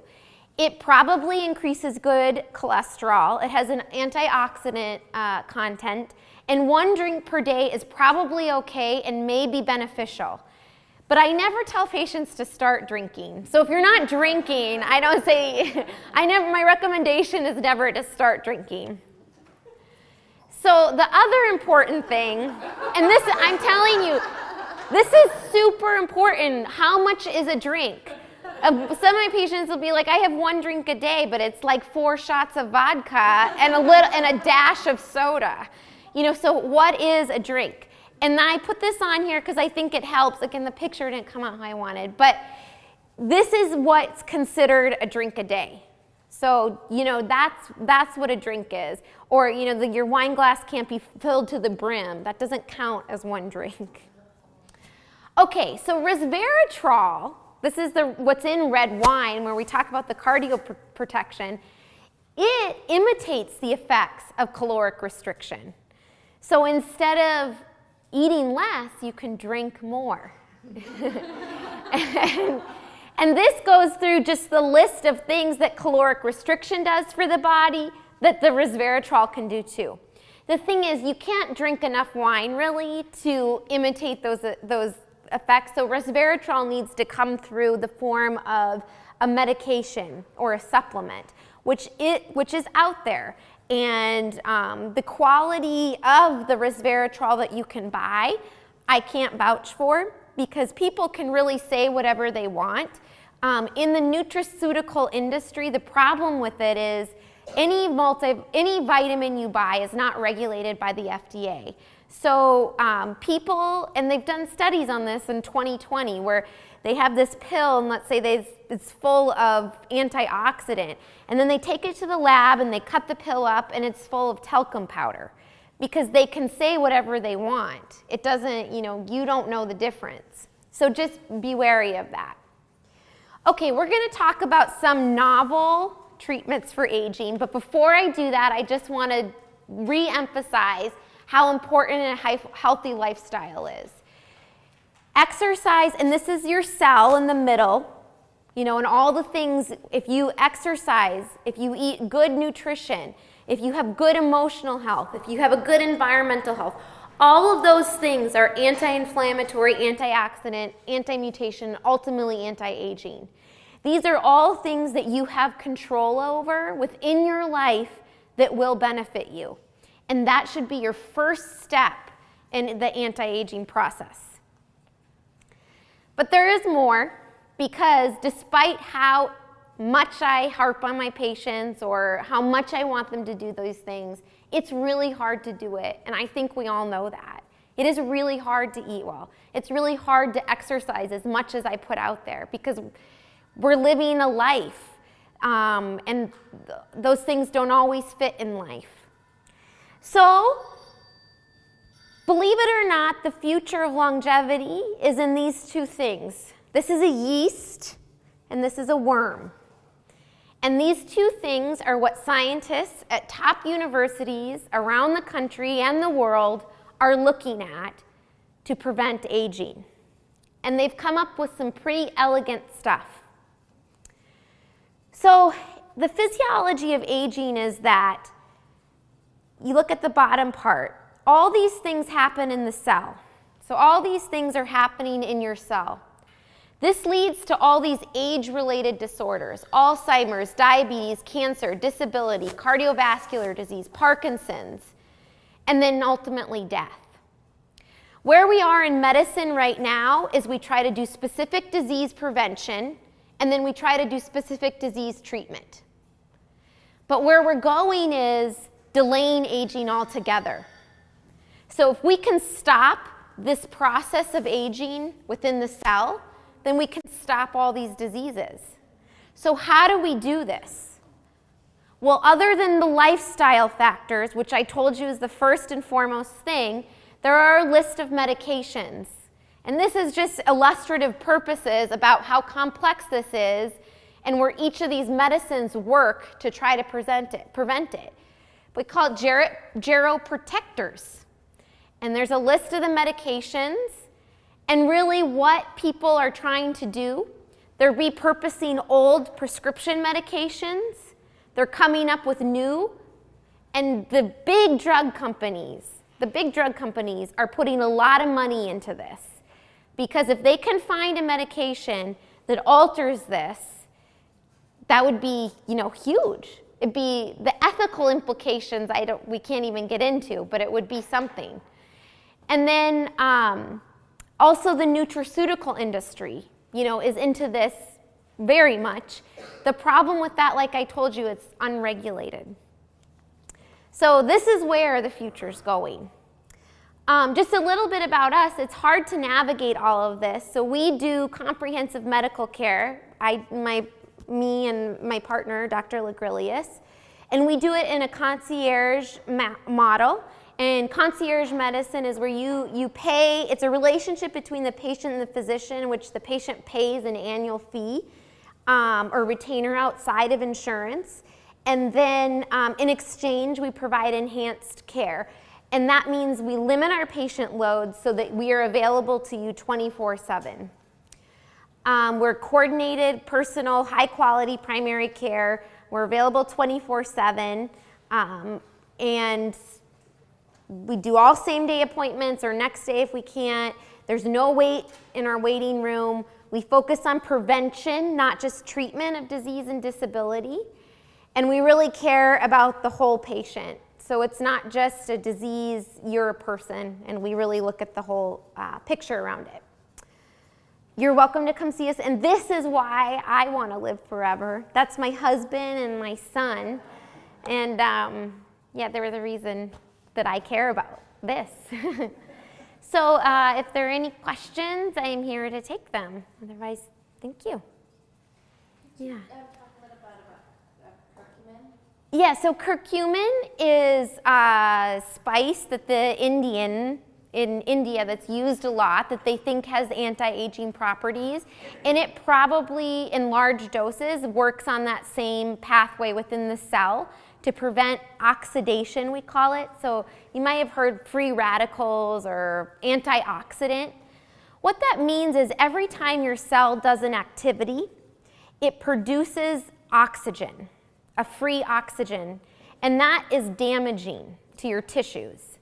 So what the curcumin tries to do is find that oxygen and bind it so that it can't provide damage, or it can't produce damage. And it probably helps.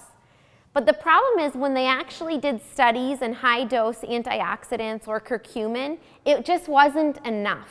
There's probably multiple factors going into the aging process, and although curcumin is likely not harmful and probably beneficial, they were actually doing a big study in the VA on veterans with curcumin, and they stopped it because it was failed to find benefit. So, but I don't think it's harmful. It certainly tastes good. Why waste your money? Yeah. Yeah, that's what I say. Go ahead. What do you think of taking melatonin, having that as a supplement? Yeah, so melatonin is thought to have some anti-aging effect. Again, I don't think melatonin's harmful. It's relatively low cost, and so I think it's fine to do that. But it is on a list of the medications that could be repurposed to do an anti-aging. So what would be the maximum amount? 10 milligrams probably would be the max that you would take at night. Yeah, I think that there is quite a bit of controversy about using melatonin in younger people and in children specifically. You know, it used to be, as with everything, medicine ebbs and flows, but it used to be we thought melatonin could do no harm, and so why not give it to your children? But it turns out there could be some harm. So no, I wouldn't give it to my son. But I mean, as an adult. As an adult, I recommend it to patients all the time for their sleep issues. I have not yet recommended it as an anti-aging. But for sleep issues, it's as safe as any other sedative out there, and they're very unsafe. So, okay, so the key to sleep is, so first of all, as you age, there are very important changes in your sleep architecture. And they include a longer period of light sleep and a lesser degree of deep sleep. That's just the way your sleep architecture changes as you age.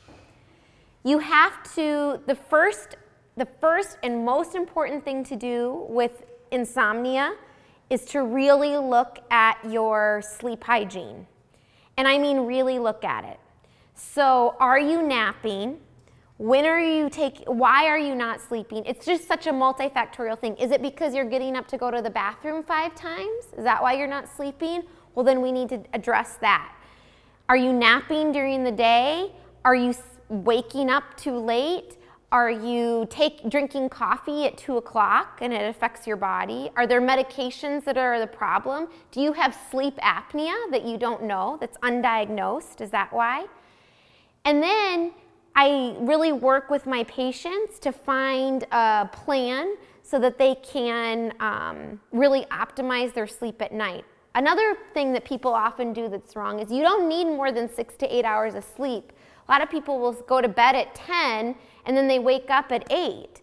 Well, that's just too much sleep. That's too much time in your bed. You're gonna not have and if you're not gonna sleep well if that's how long you're in bed. So I try to do some restriction.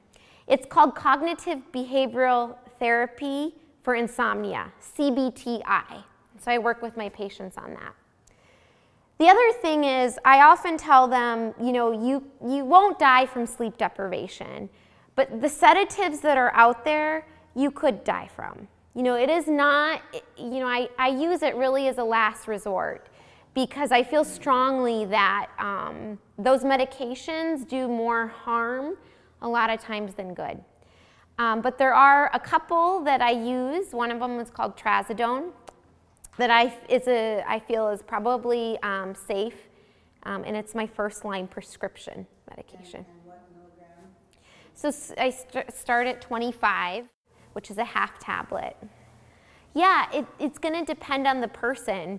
So one thing that's actually kind of interesting is brushing your teeth before bed seems to elicit sleep. Something about the cold water in your mouth has some sort of trigger for sleep. It's fascinating. The hot shower, it's going to depend. So a bath, so that heat also can kind of, cause some of that sleepiness. But if it feels like it invigorates you, then avoid it. And just keep in mind those sleep medications, the Restorol, the Ativan, whatever, they are an independent risk factor for dementia. So that means when we control for all other things, but this person is taking a sleep medication, they are more likely to develop dementia. I think antidepressants are excellent in that they have really allowed us to get away from using the benzodiazepines, we call it. So what the antidepressants, at this point, the SSRIs, which are the most common antidepressants prescribed now, have been around for 20 plus years.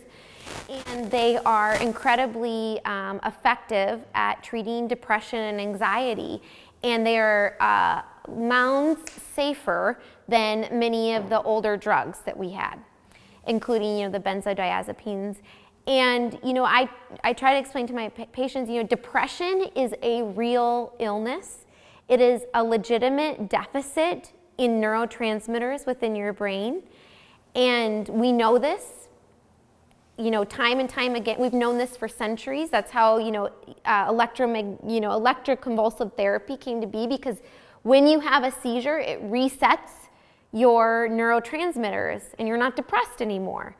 So these medications are life-saving, and I think they're great. And what we do in our practice, in order to really prescribe the right medicine for you, because we don't want you to be on a medicine that has more harms than good, and some of them do, we do a gene test, so it's called a GeneSight. So oftentimes when I have an older patient, before I start them on an antidepressant, or if I have a patient who's been resistant to multiple antidepressants, I will check their genetic profile. So it gives a list of their genes and how it compares to their metabolism and the mechanism of action of the antidepressants that are commonly used. Based on those results, I make my decision about what is the best treatment for them with minimal side effects and optimal benefit. And, for some patients, it has just changed. It's like they're a different person. They've been on the same antidepressant for years, it just doesn't work. As soon as they get this, it's like their world is opened up because it's just been the wrong one for their body. It's the beginning really of personalized medicine, which I believe, is coming, where our genes our genes really matter in how we metabolize medications. And, more and more that's going to be a part of our medical experience, or we're making it a part of our medical experience at our practice because it's so important. Okay, that's it. Thank you. So we're moving on. We're coming to the home stretch of our adventure here. And we are moving on to something called the world's largest ball of twine. Okay, James, what on earth does the world's largest ball of twine have to do with living a long and happy life? Well, this is what it has to do. Keep learning, growing, and imagining. People who are living long and happy lives keep learning, growing, and imagining. And then one of my favorite verses, not that I have already obtained all this or have already been made perfect, but I press on growth to take hold of that for which Christ Jesus has taken hold of me, which is my purpose. So Paul, even at the end of his life, was keep growing and imagining in his life. And we've all seen this guy. Stay curious, my friend. Stay curious. You ever been along the road, traveling a distance, and you've been on the road for quite a while, and you see the sign, and it says something like, "Next stop, the world's largest ball of twine." How many stop to see the world's largest ball of twine? Not many, huh? Okay. My daughter was stopped to see the world's largest ball of twine. Okay. That's what life, that's what brings vitality to life, is when we continually cultivate a lifestyle of growth through curiosity. We continually ask the question, why? What? Why is that there? What's going on there? That's essential to staying vital in our lives. We also need to grow our imagination through wonder. When was the last time you just totally were awed at something? Well, let me show you something here. That's awesome, isn't it? That's a night sky picture. That you go outside and you look at the sky at night, or you look at a leaf, or you look at something as simple. But for me, Psalm 19 says, "The heavens declare the glory of God. The skies proclaim His works in His hands. Day after day they pour forth speech. Night after night they reveal knowledge. They have no speech, they use no words. No sound is heard from them. Yet their voice goes out into all the earth, their words to the ends of the world." I get awed at the majesty that's around me. We live in beautiful Rancho Palos Verdes. We drive down that hill coming up from Rolling Hills Estates, and every day we drive down that, we look at the expanse of the ocean, and every day it looks different. The Catalina looks different. You know, the clouds are different. And I say to myself, never, never take this for granted. Look at this. Be awed, be enthralled, find wonder in that. And there's always something that we can find wonder in. Here's some things, some possibilities, the things that you might want to add to your life. Just to be curious, to stay involved, to do something. Fly a kite, ride a horse, ride a bicycle, take a hike, play with a child, play a childhood board game. We went and bought the Game of Life. You know, you ever play the Game of Life where you put stuff in the car and drive it through? Well, this little thing is patterned a little bit after the Game of Life. Learn to play an instrument, never too late. Paint a picture, read a book to a child. Sit with a child a while and be awed by what they see, by what you don't see, but they see. Play an imaginary game with them. Visit a shut-in, write a poem, take a picture, do something to add more imagination, more growth, more excitement. And now we take a trip from the world of imagination to something we call the detour to the desert of desolation. And this really fits within the whole area of resiliency and ability to accept and to grow in every situation we're in. I love California. I've been away from it, like I said, for 33 years. One of the beautiful things about California is that you can go and visit everything. You can go to the mountains. You can go to the ocean. You can go to the desert. And if it snows, you can go and visit it. And then you can come home. And it doesn't live with you, okay?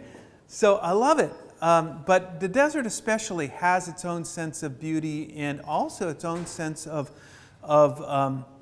wonder, and it also requires us to consider our life when we go into it. Every time you drive through the desert, you know, especially back when we didn't have air conditioning in the car and everything, we had to load up with what? Water. You had to make sure that you had, if your car broke down and you were miles away from things, that you'd be able to survive. Well, that's what the desert requires, that you adjust your life to it. And if you go into the desert thinking that I'm just going to go out for a little walk like I would by the seashore or someplace like that, and you go out for a little walk and you're not adjusting your life to that desert's going to eat you up.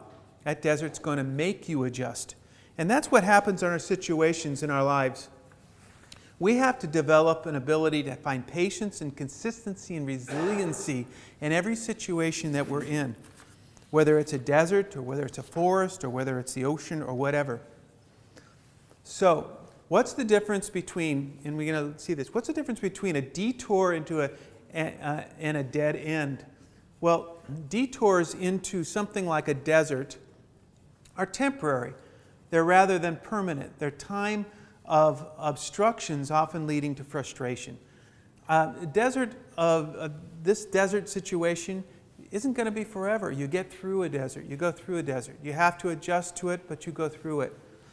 A dead end is a time when where we're stuck, where something ends and something new has to begin. A detour is also a time when our patience is tested and perseverance is strengthened. And it refines and matures us and keeps us from becoming rigid.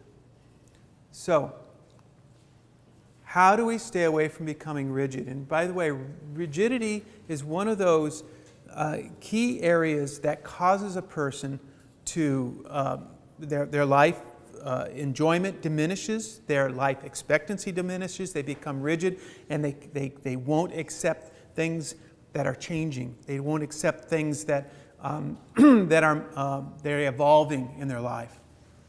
So staying focused on the goal but being flexible on how to get there is really the key. But why is this so hard? Because there's certain things about us humans. We fear losing control. We fear, did it again, there we go.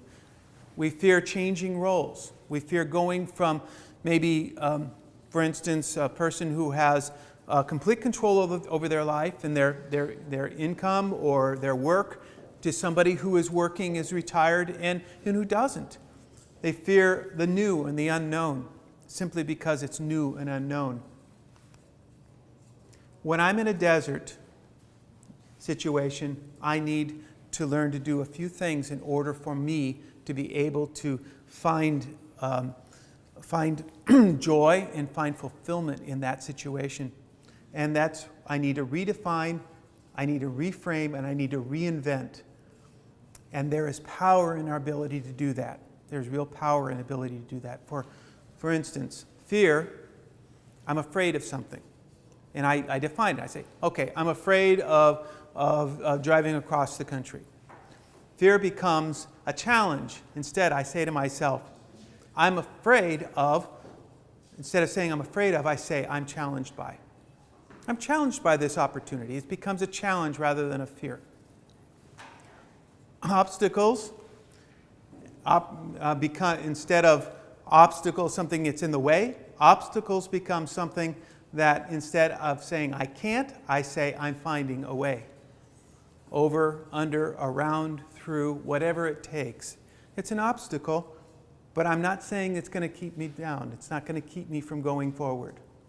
It's a challenge.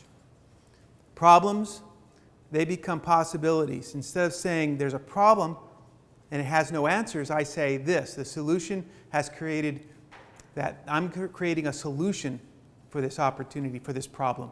The opportunity in learning new ways. Now, I know this sounds like semantics, guys. I know I'm saying, oh, we'll just change this to this and suddenly everything is hunky-dory. But there's something very powerful in the way in which we name our problems and our situations in our life. If we choose to call things dead ends, they're dead ends. If we choose to say, it's an obstacle, but I don't know how to get through it, but I am committed to learning a way to do that, suddenly we become able to do that. We keep open to the opportunity and to the ideas. We keep ourselves refreshed. We keep ourselves invigorated. We keep ourselves moving forward. So ask yourself, in the problems and the situations in your life, in the desert situations that you're in, because we all go through them, how am I defining them? How am I talking about them to myself? Willie Jolie said, a setback is a setup for a comeback. And we love it when things come back. I'm a Cubs fan. Anybody a Cubs fan here? Yeah, a few. Okay. Why is it so exciting this season for the Cubs? Because they haven't won a World Series in 108 years. Okay? So you've got a whole city that is just like, well, half of the city. The south side doesn't care. The north side, they're just electric. Now, if they'd won World Series for the last 15 years, they go, oh, yeah, kind of like San Francisco. Oh, another one. Yeah, okay. But it's an opportunity. It's a comeback. it's an opportunity to see something amazing. Those things can happen in your life too. It is more than semantics. It is keeping your mind open and flexible. It's how great inventors, artists, and those who make lasting impact on the world think. Some people look at the world and say, why? I look at the world and say, why not? Don't ask what your country can do for you, but ask what you can do for your country. All the great leaders were able to see past the obstacles in their lives and in their countries, and they were able to look beyond and redefine and lead people into that. Do that for yourself. Be a great leader of yourself. Begin to think and redefine. So, when I'm in a desert right now, what can I do? How can I redefine it? Okay? How can I reframe it? And how can I reinvent it? And this is something that we don't have time right now to do, but I would ask you to take home your worksheet here. We have a desert, when I'm in a desert, and just take that and write down the desert. And then ask yourself, how can I redefine it? How can I reframe it? How can I reinvent it? And how is it refining me? So it gives you an opportunity and you can do this for a whole bunch of things in your life, because deserts come in a lot of different varieties. Sometimes deserts are like what Lisa's was talking about with her husband going through that desert. Sometimes a desert is just retirement. Sometimes a desert is a broken relationship. Sometimes a desert is just, fill in the blank. You define it. What is your desert? And then how can I redefine it? Okay.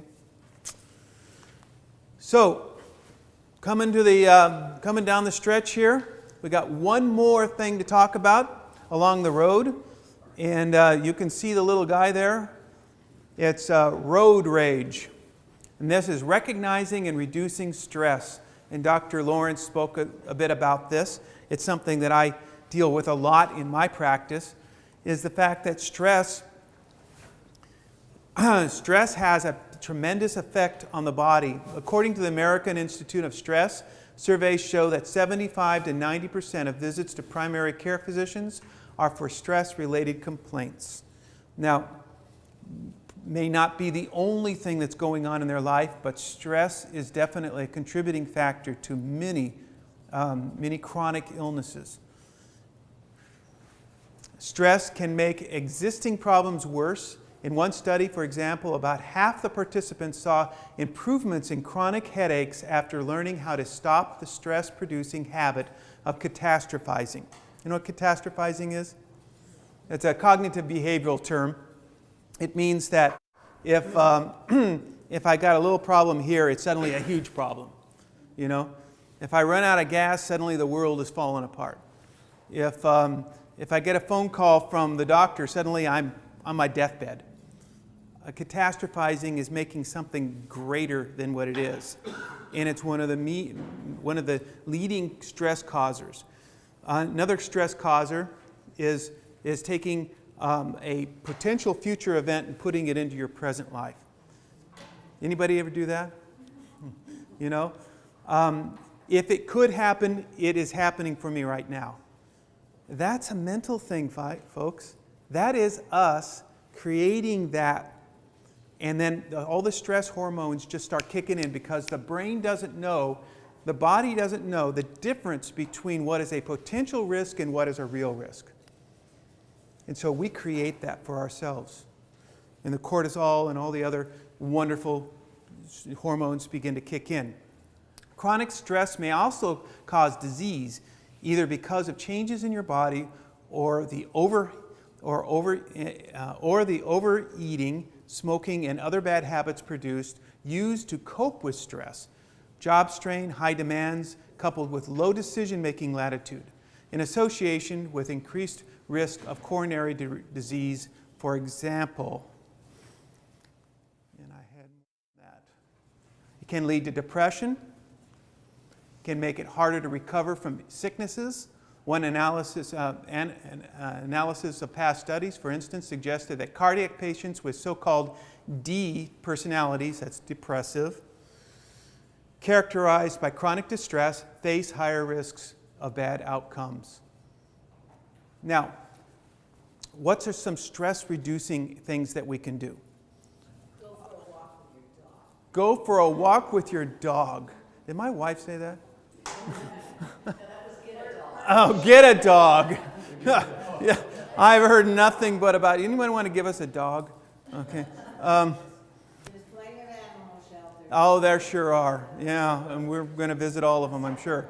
So what can we do to reduce stress in our life? Well, one of the first things that we can do is meditation. Meditation, it doesn't have to be scary. It doesn't have to be complex. It doesn't have to be weird. Meditation is just simply slowing your mind down, slowing down and using your body to quiet your soul, quiet your spirit. My soul yearns for you in the night. In the morning, my spirit longs for you. Isaiah 26:9. I remembered my songs in the night. My heart meditated, and my spirit asked. And it goes on. Meditation has been used for as long as man is alive, to quell, to calm, to soothe our spirits. And this is really important to be able to start with that. Another one is exercise. Studies have shown that 3 half-hour walks per week are equivalent to a antidepressant for relieving moderate depression. Exercise, as Dr. Lawrence talked about, exercise has a way of being able to reset the brain. It produces the kind of neurotransmitters that we need in order for us to feel good. One of the first things we do when somebody presents with depression is we talk to them about what they're thinking, what they're eating, how they're exercising. Some of the best empirically proven evidence or interventions for depression is a combination of CBT, which is what you're thinking, with some psychopharmaceutical. And eventually, what we're looking to do is to have the brain reproduce the serotonin and the other chemicals that it's lacking. So the brain is capable of producing those. Now, I know sometimes you have to dig out of the hole. You have to get out of the hole through the antidepressants. But the goal here is always to be able to help the brain to reproduce those chemicals on their own, and that's perfectly possible. I don't think depression is like insanity. Like I saw one bumper sticker saying, insanity, is it hereditary? I got it from my children. All right. Finally, relationships, the good kind, help us in the area of reducing stress. Connection, human connection is incredibly important. Even connection with an animal, and they've done so many studies on this, is that having a dog, I don't know, they haven't found it for cats, but they have found it dogs. Having a dog reduces stress, and it creates health. Okay. Now, so what's my daily stress level? I put at the back in the appendix, there's a test there for environmental stress. You've probably seen this before, and you're welcome to take it offline and just see where you stand on some of the environmental causes of stress, and you can add it up and find out where you are on that. Sometimes it's pretty shocking. I've had a lot of clients who've come to me stressed or anxious, and they feel anxious and stressed about being anxious and stressed. And part of the intervention and help for them is just to recognize all the things that are going on in their life. And when you normalize that, you say, you know, if all these things were going on in my life, I'd feel stressed too. And they go, you would? Yeah. This is normal. This is a reaction to this. And when you get it out there and you go, oh, it's not just me. there's something else really going on, then you're able to begin to deal with it. So consider taking that stress test in the back there. If it's too high, how am I actively trying to reduce it? And stress isn't just going to go away by itself. You've got to proactively determine where it is and how to treat it and how to work through it. If your job is stressful, you're going to have to make some changes. If your relationships are stressful, you're going to have to make some changes. You've got to take responsibility for this, for the way you're thinking, to reduce the stress in your life. So, we've come to the end of our journey. And now, it isn't the end of our journey, is it? It's the beginning. Now for the real journey. Putting your life's significance, your identity, and purpose into action. And I gave you one last sheet back there that you can work on when you get home. It's basically just asking you to take the things in your life, take who you are, what your gifts are, what your abilities are, and then ask the huge question of, what am I doing to make this happen? How am I being purpose-driven rather than being driven? Just driven. And that's the key. Become your best friend. Okay. Okay, I want to get us out here at a little after we went over a little bit, I think, a few minutes. Yeah, sorry about that. We try to be on time, but stick around if you want to talk more. We just love you. We thank you for being here.